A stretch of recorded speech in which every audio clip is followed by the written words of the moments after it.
Welcome. Bedtime Baby TV. Snoopy to the Moon, in cooperation with NASA. Story by Jason Cooper. Art by Tom Brannon. Based on the comic strip Peanuts by Charles M. Shulz. Snoopy woke up to a bright, sunny morning. Only one thing to do on a morning like this, Snoopy thought. Play golf. Snoopy looked all around his doghouse, but he couldn't find his golf clubs anywhere. Where did I leave those clubs? He wondered.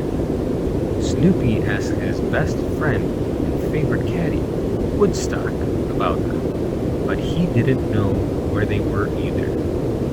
Snoopy sighed. If Woodstock didn't know where the clubs were, there was only one more person to ask. Holding a golf ball and looking a little lost, Snoopy found Charlie Brown. "Can't find your golf clubs, Snoopy?" Charlie Brown asked. Snoopy nodded. Knowing you, I bet you left them on the moon." Charlie Brown was joking, but it did make Snoopy think. "Did I leave my golf clubs on the moon?" Woodstock chirped up. "I have too been to the moon," Snoopy barked. Woodstock did not believe Snoopy at all. "I was the first eagle to the moon," Snoopy announced. Woodstock just laughed. Snoopy needed proof. He dug through the books in his library and found one about the science of NASA and the moon. "See? There I am," Snoopy said proudly. He pointed to a picture of an astronaut playing golf on the moon. Woodstock chirped again. "What?"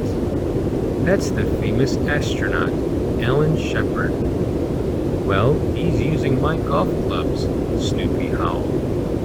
Snoopy stood proudly on the roof of his doghouse and declared, "I am going back to the moon. I'm taking another huge step for mankind," Snoopy went on, "and I'm getting my golf clubs back." Like Snoopy, Woodstock was always up for an adventure. He agreed to help Snoopy return to the moon, so long as he got to go to the moon too. "I couldn't go without my caddy," Snoopy smiled.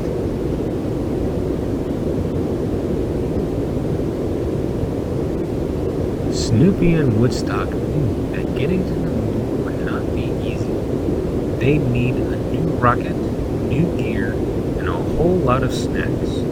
"We'll have to make sure our new rocket has a refrigerator." Woodstock didn't think their rocket would have enough room for a fridge. If the rocket was too heavy, it would take too much fuel to reach outer space. "But last time, it took me almost 3 days to get to the moon. That's too long to go without snacks." Woodstock agreed, as long as they brought some freeze-dried birdseed too.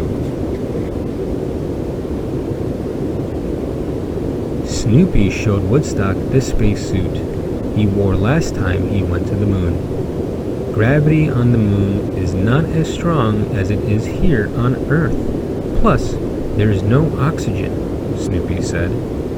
"That means you'll be lighter and that you won't be able to breathe. You'll need to wear a suit like this one." Woodstock shook his head. "No."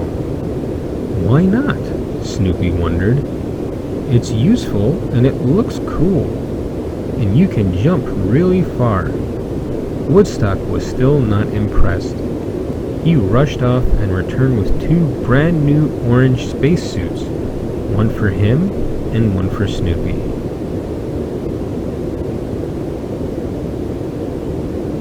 Snoopy tried the suit on, and it fit well. It was easier to move in than his old suit was. Snoopy loved it. "I always thought orange was my color." Next, they got to work making their new rocket. Soon, Charlie Brown came to check on them. "What's going on out here?" he asked. Snoopy handed Charlie Brown a set of blueprints. "You're building an SLS rocket and an Orion spacecraft?" Snoopy nodded proudly. "How is it you can work this hard to find golf clubs, but when I ask you to clean your dirty dishes, you are too tired?" Charlie Brown asked. Snoopy shrugged and got back to work. Finally, Snoopy and Woodstock were ready to blast off. Charlie Brown wished them luck. "Let me know if the moon is really made out of cheese," he laughed. Woodstock chirped a question. "I don't know," Snoopy thinks. "I've never actually tasted it." They began counting down from 10, 9, 8, and soon the rocket began to rumble. When they reached 1, the rocket shot off toward the moon carrying Snoopy, Woodstock, over 950,000 gallons of fuel, and a refrigerator full of snacks. Snoopy and Woodstock landed safely on the moon. They left their ship to take a look around. Woodstock was amazed. The landscape was pretty, but Snoopy and Woodstock landed safely on the moon. They left their ship to take a look around. Woodstock was amazed. The landscape was pretty, but mostly empty. And it was hotter than he thought it would be, over 250 degrees Fahrenheit. Snoopy patted his buddy on the back. "Kind of like a big, dusty beach, isn't it?" Woodstock scooped some of the moon dirt up with his feathers. No, the moon was not made out of cheese after all. "Let's find those golf clubs," Snoopy thought. "It's not a moonshot if we don't hit a few golf balls." As Woodstock explored and looked for Snoopy's clubs, he realized the moon was not shaped like a circle. It was really shaped more like an egg. Woodstock was staring at the faraway Earth, thinking about space and the egg-shaped moon, when he tripped, fell into a crater, and landed on... "My clubs!" Snoopy cheered. "I told you they were here." Woodstock dusted himself off and chirped, pointing to the name tag on the clubs.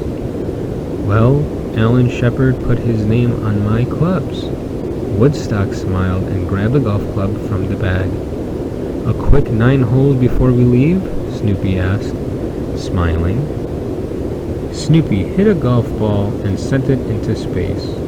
"We'll never know where that ball lands," Snoopy thought, "but I hope it has an amazing trip." On Earth, however, Charlie Brown knew just where the golf ball landed. It crashed through the kitchen window and into his cereal bowl. "Oh, good grief," sighed Charlie Brown.